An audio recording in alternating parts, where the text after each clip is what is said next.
서울광역방송센터입니다. 여의도 초대석 박지원 전 국가정보원장과 함께 정치권 현안 이슈 짚어보겠습니다. 원장님 어서 오십시오. 네, 오랜만입니다. 네, 3주 만에 뵙습니다. 윤석열 대통령 기시다 총리 정상회담 얘기부터 좀 하겠습니다. 민주당에서는 뭐 굴욕 굴종 외교다 이렇게 세게 비판하고 대통령실에서는 아주 큰 성공 거두고 왔다 이렇게 자평을 했는데 원장님은 어떻게 보셨나요? 뭐 완전한 실패고 굴욕 외교의 극치죠. 굴욕 외교. 몽땅 갖다 주고 오면서는 빈손으로. 이게 윤석열 대통령이 게이오대 연설에서 오카쿠라 덴신이라고 메이지 시대 사상가 발언을 언급을 하면서 더 나은 미래를 만들어내기 위해 조금 더 용기를 내자 이렇게 말씀을 하셨는데, 이 오카쿠라 덴신이라는 사람이 조선은 원래 일본 땅이다 이렇게 식민 지배를 정당화한 사람인데, 그런 사람 말을 꼭 굳이 일본 대학 가서 인용을 해야 됐나라는 생각이 드는데 원장님 어떻게 보셨어요? 글쎄요, 저는 윤석열 대통령의 역사 인식이나 철학이 어디에 있는지 모르겠어요.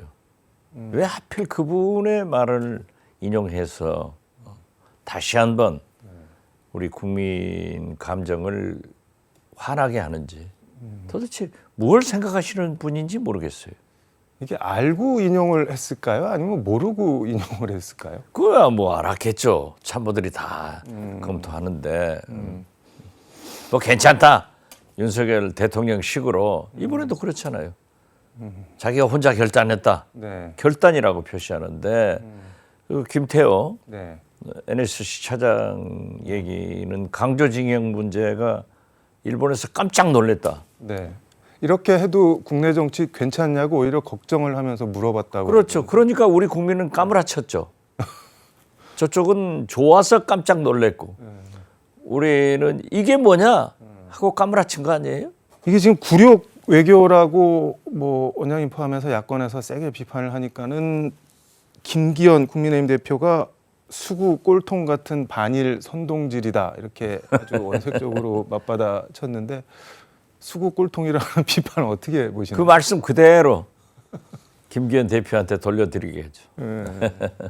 김기현 대표가 그 윤 대통령 내외 출국할 때 이게 90도 이른바 폴더 인사를 뭐 윤석열 대통령이랑 김건희 여사한테 해서 그것도 좀 뒷말이 나오는 것 같은데 혹시 보셨나요, 그 장면? 글쎄요, 뭐 대통령께 네. 내외분께 그렇게 인사하는 것은 네. 어떻겠어요? 있을 수 있는 일인데 왜냐하면은 지금 현재 김기현 대표가 네. 용산 여의도 출장소장으로서의 역할을 하고 있기 때문에 그것도 너무 심하지 않느냐 그런 생각을 갖겠죠.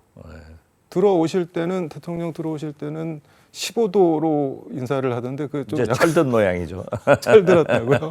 민주당 얘기 좀 해보겠습니다. 최근 양산 사저에서 문재인 대통령 만나고 오셨고, 그거 관련해서 언론 인터뷰에서 문 대통령이 뭐 이재명 대표 외엔 대안이 없는 거 아니냐, 민주당 좀 단합해야 되는 거 아니냐 그런 취지로 얘기를 했다고 전언을 했는데 원장님께서 그거 갖고 좀 논란이 있는 것 같은데 정확하게 뭐 어떤 취지로 말씀을 하신 건가요? 이게 논란이 있을 필요가 없어요. 제가 모처럼 네. 양산에 가서 1시간 15분을 네. 대통령과 둘이 얘기를 했습니다. 물론 밖에서 네. 또 한 20분 얘기를 하다가요. 그런데 박용진 네. 의원도 최근에 만나고 와서 발표한 네. 바에 의하면은 지금 민주당이 이럴 때냐, 단합해서 잘해라, 그겁니다. 그리고 대안도 없는데 왜 그러느냐 하는 그런 말씀인데, 이걸 가지고 네. 그래도 민주당의 전직 대통령인데 뭐 전직 대통령을 폄훼하는 네. 그런 용어를 쓰는 것은 저는 바람직하지 않다고 생각해요. 어떻게 됐든 문재인 대통령의 진위는 민주당이 단합해서 잘해라 하는 그런 뜻이기 때문에 우리가 잘 받아들였으면 좋겠다 하는 생각 같습니다. 단합의 주체가 이재명 대표인 거는 언급을 하신 거네요. 어쨌든 그러면은. 그럼 대안도 없지 않느냐라고 말씀하셨기 때문에 제가 한 거지. 그건 뭐 진실 게임을 지금 하는 것도 아니잖아요. 예.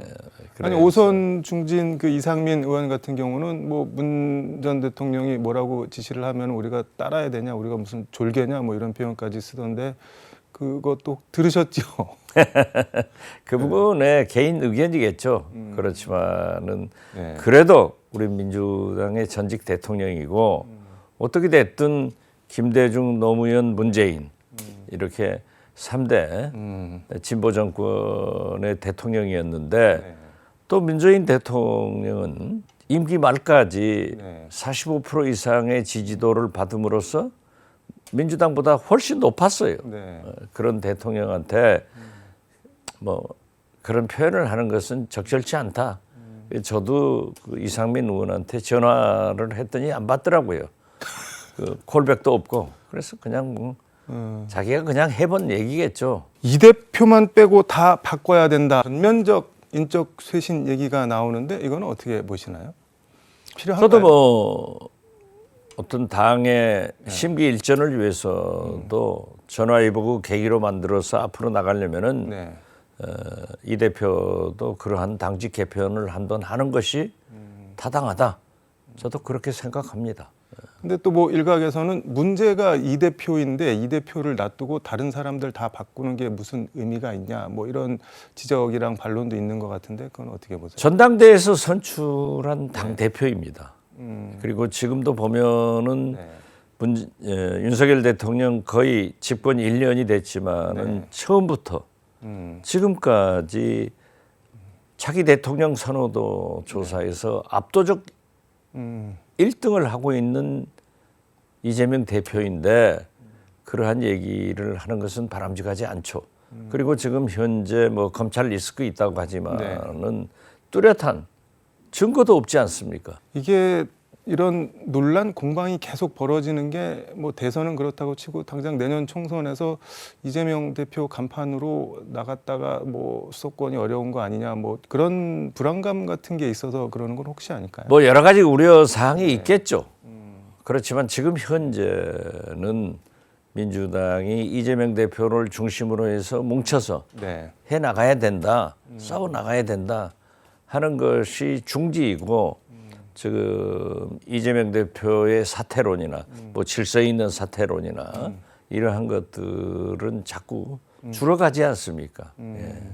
그래서 저는 네. 적전 분열을 할 필요 없다. 우리가 단합하는 것만이 즉 뭉치면 이기고 흩어지면 진다. 저는 그렇게 얘기를 합니다. 알겠습니다. 고 노무현 전 대통령 그 박연차 회장 뇌물 의혹 관련해서 수사했던 이인규 전 대검 중수부장이 뭐 나는 대한민국 검사다 누가 노무현을 죽였나 이런 제목의 자서전을 냈는데 거기서 수백만 달러 뇌물은 다툼이 없는 사실이다 뭐 이렇게 주장을 했는데 그건 어떻게 보시나요? 왜 거기서 이인규 중수부장이 나오는지 모르겠어요. 지금까지 뭐하죠? 이제 아무리 검사공화국 되니까 네. 나도 숟가락 연단다라고 하는 것은 비겁하지 않아요. 그래서 저는 논의할 필요도 없다, 언급할 필요도 없다 그렇게 생각합니다. 근데 언급할 필요가 없다고 말씀을 하셨는데 자꾸 언급이 되는 게 약간 그 휘발성 있는 소재들 가령 뭐 피아제인가요? 뭐 세트당 2억이라고 하는데 남녀 세트 그 시계를 뭐 노무현 대통령 권양숙 여사한테 건너갔는데 검찰청에 오니까는 뭐 노무현 대통령이 그때 이제 처음 알고 뭐 이 부장 시계는 뺍시다 쪽팔리잖아 뭐 이런 얘기까지 아주 시시콜콜하게 다 써놨던데요. 그래서 아니 그러니까 예.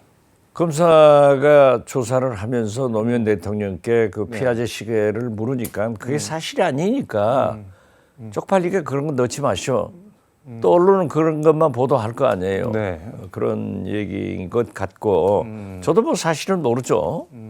그리고 이인규 부장도 그렇지 않습니까? 네. 자기는 검찰에서는 흘려내지 않고 청와대와 국정원에서 했다. 네. 그럼 어디서 한 거예요? 왜 그건 조사를 안 했어요? 당시 국정원에서 그 검찰 담당하는 국장이랑 대검 출입하는 요원이 직접 자기한테 와갖고 청와대 정동기 당시 민정수석이 이렇게 하라고 했다라고 해서 구체적으로 좀 이렇게 뭐랄까 이른바 망신주기 이런 피의사실 흘리기를 좀 하기는 자서전에 의하더라도 한 것 같은데 그건 어떻게 봐야 될까요? 글쎄요. 네. 뭐 그때는 국정원이 국내 정치에 공작도 하고 네. 개입도 해서 또 그러한 일을 했기 때문에 했는지 안 했는지 저는 모르겠습니다. 네. 그리고 청와대 민정수석실에서도 그런 나쁜 짓 했잖아요.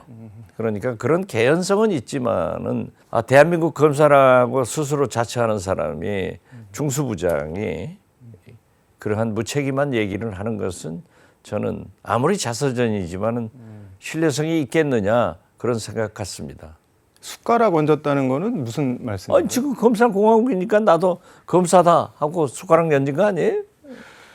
지금 그 이인규 전 중수부장이 또 노무현 대통령 죽음에 대해서 문재인 당시 변호사가 제대로 했으면은 그렇게 돌아가셨겠냐는 취지로 주장을 하면서 슬픔과 원망의 죄책감을 부추겨서 검찰을 악마하고 지지자들을 선동했다. 노무현의 주거미에 거짓의 재단을 만들어 대통령이 됐다. 이렇게 그것만 하더라도 네. 문재인 대통령에게 지금 현재 퇴임하고 계시니까 한번 해본 거죠. 변호인이 또 노무현 대통령과 문재인 대통령은 노무현 대통령께서도 말씀하셨지 않습니까? 친구 아니에요.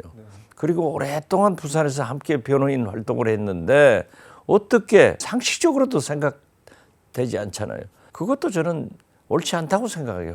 믿을 수가 없어요. 알겠습니다. 이재명 대표는 페이스북에 검사 왕국이 되니까는 부정한 정치 검사가 낯 부끄러운 줄 모르고 뭐 나온다 이렇게 검사 왕국, 뭐 검사 형통 이렇게 비판을 했던데 동의를 하시나요? 그런 비판에 대해서? 그렇죠. 그 옳은 말씀하셨더라고요. 아까 국정원이 뭐 공작에 개입했기도 했다 뭐 그런 말씀을 하셨는데 과거에는 그랬지만은 문재인 정부에서는 국내 정보 수집 파악, 네. 정치 개입 공작 같은 것을 하지 않았기 때문에 지금은 제가 원장하면서 법과 제도에 의한 개혁을 해서 네. 지금은 할 수 없는 거죠. 지금 원훈석을 원장님 계실 때 국가와 국민을 위한 한없는 충성과 헌신 이렇게 이른바 신용복채로 바꿨는데 그거 가지고 뭐 직권남용 권리행사 방해 국정원이 수사 의뢰를 했다고 하던데 그건 또 무슨 얘기인가요? 글쎄 저도 뭐 어떤 기관으로부터도 연락을 받지 못했고 네. 지난번 국정원에서 고발을 했던 것처럼 언론 보도와 기자들로부터 전화를 받아서 사실을 알았습니다. 제가 무슨 원훈석에서 돈을 받았겠어요. 제가 우리 집 안방에다 원훈석 그 큰 돌멩이를 옮겨놨겠어요. 이제 뭐 어디에서든지 연락 오면은 그 자초지종을 무슨 일인가를 파악해봐야 저도 답변을 할 것 같아요. 무슨 그렇지만은 내용으로 고발당한지도 아직 잘 모르시는 건가요? 수사 의뢰를 했다는 거지 고발은 아니에요 아직. 그렇기 때문에 어떤 내용인지를 모르겠어요. 근데 지금 윤석열 대통령 취임하고 한 달 뒤에 국정원이 다시 원훈석을 바꿨는데 우리는 음지에서 일하고 양지를 지향한다. 이게 초대 중앙정보부장 김종필 부장이 만든 건데 다시 그 5.16 그 시절로 그 돌아가는 듯한 뭐 굳이 이렇게 그 말을 또 음지, 양지 이런 거를 써야 되나 싶은 생각도 드는데 어떻게 보셨나요? 제가 원장 당시에도 국정원 직원들의 여론조사를 해보면은 지금 현재 사용하는 양지, 음지 그걸 제일 선호해요. 제가 무슨 신용복채로 쓰라고 그랬습니까? 무슨 그 원장이 그렇게까지는 안 해요. 아무튼 제가 뭐 돈을 받았어요. 아니 그 큰 돌덩이를 우리 집 안방에다 갖다 놨어요. 원훈석 그대로 있는데. 알겠습니다. 그거는 뭐 경찰 서울지방경찰청에 수사 의뢰를 했다고 하니까는 좀 지켜보도록 하고 마지막으로 24일 날 이번 주에 그 서해 공무원 피격 사건 관련해서 이제 정식 공판이 시작되는데 준비는 잘 하고 계신가요? 뭐 나가야죠. 저는 뭐 특별히 네. 변호인이 하는 거고 검찰 수사 과정에서는 여러 가지 혐의가 자꾸 언론에 보도되니까 거기에 대해서 설명도 하고 항변도 하지만은 일단 기소됐으면은 이 재판 진행 과정에서는 별로 말하지 않고 저희 변호인 서동기 변호사를 통해서 네. 법정 내외에서 할 얘기가 있으면 하고 또 재판에 성실하게 임하겠다 이렇게 생각합니다. 아무튼 뭐 이번 주말에 보니까는 네. 원훈석 재판 네. 문재인 대통령 면담 내용 이런 걸로 그냥 기사가 한 100개 이상이 쏟아져 나오니까 네. 다시 또 박지원 한번 떴습니다. 한번 뜬 건가요, 그게? 아니 유명해졌다 이거죠. 아니 뭐 어떻게 더 유명해질 수는 없잖아요. 글쎄요. 더 유명해지면 뭐 네. 대통령 되는 수밖에 없죠. 알겠습니다. 오늘 말씀 여기까지 듣도록 하겠습니다. 고맙습니다. 예, 감사합니다. 지금까지 서울광역방송센터에서 박지원 전 국가정보원장과 함께 전해드렸습니다.